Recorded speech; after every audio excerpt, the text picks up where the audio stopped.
रुला के अपने माँ बाप को तुम भी खुश नहीं रह पाओगे। करोगे जैसा व्यवहार वैसा ही अपनी औलाद से पाओगे। रमेश अब बड़ा हो गया था। पढ़ लिख कर अब उसकी एक अच्छी सी नौकरी एक शहर में भी लग गई थी। कुछ दिनों के बाद उसके माँ बाप ने उसकी शादी एक सुंदर और सुशील लड़की से करा दिया, जो कि वह भी नौकरी करती थी। अब रमेश और पत्नी दोनों जॉब करते हुए एक साथ ही एक शहर में बस गए थे। कुछ दिनों के पश्चात रमेश के पिताजी भी अब इस दुनिया को छोड़कर चले गए, जिसके बाद उसकी माँ एकदम सी अकेली सी हो गई थी। जिसके बाद कुछ दिनों के बाद रमेश अपनी माँ को अपने साथ रहने के लिए शहर ले आया। जिसके बाद शहर में आकर रमेश की माँ खुद को एकदम अकेले पाती थी।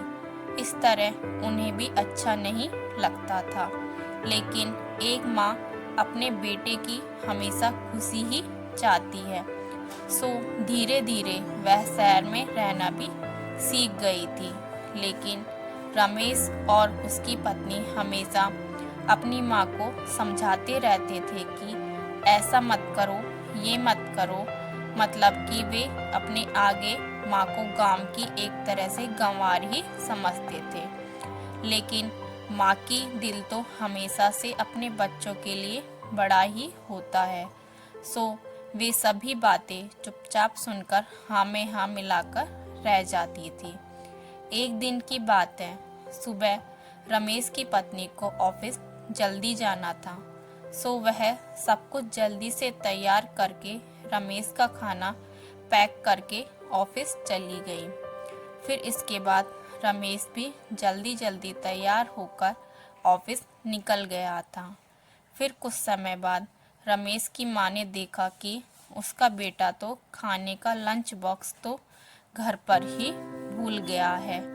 तो माँ ने बिना देर करते हुए फटाफट ऑफिस पहुंच गई और पास में एक कुर्सी पर बैठ गई, क्योंकि कंपनी में बाहर के व्यक्ति को अंदर जाने के लिए मना था।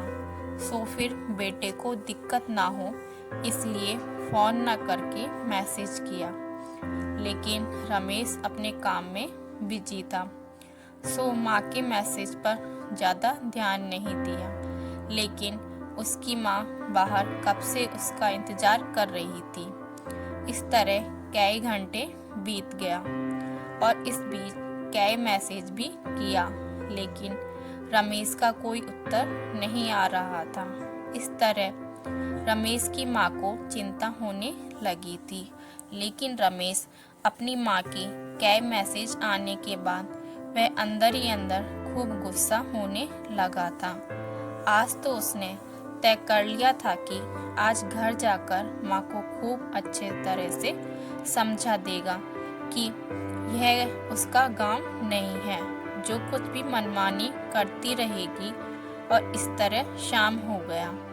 अब रमेश घर जाने के लिए कंपनी के बाहर निकला तो देखा उसकी माँ तो यहीं खड़ी है, जिसे देखकर उसका गुस्सा अब सातवें आसमान पर था और बिना कुछ पूछे ही अपनी माँ को डांट फटकारने लगा कि पहले घर में खाली बैठे बैठे मैसेज से परेशान करती रहती हैं और अब तो उसके कंपनी में भी आ गई हैं। आखिर उनका यह गांव नहीं है जो मनमानी करती रहेंगी। यह सुनकर रमेश की माँ ने खाने का टिफिन रमेश की ओर आगे बढ़ा दिया, जिसे देखकर रमेश को अब समझते हुए देर ना लगी कि वह अपना खाना भूल गया था, जिसे माँ ने उसे देने के लिए यहाँ आई थी।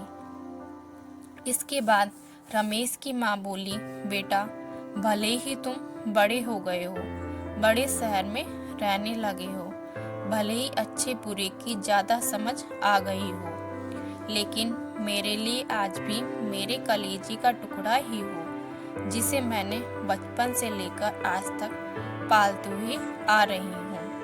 रमेश को अब आंखें खुल चुकी थी कि आखिर उसकी माँ उसकी परवाह करते हुए खाना लेकर आई थी, जिसे वह बिना सोचे समझे अपनी माँ को ही डांटे जा रहा था।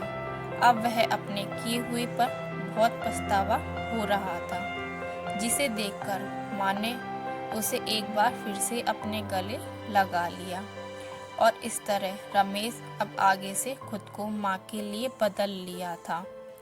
अब उनकी पहले से ज़्यादा अच्छे से देखभाल करने लगा था, जिसके बाद माँ को अब शहर भी अच्छा लगने लगा था, क्योंकि अब उसका बेटा फिर से उसे मिल गया था। तो दोस्तों, कैसी लगी हमारी कहानी? अगर पसंद आई हो तो लाइक, शेयर एंड सब्सक्राइब करना ना भूलिएगा।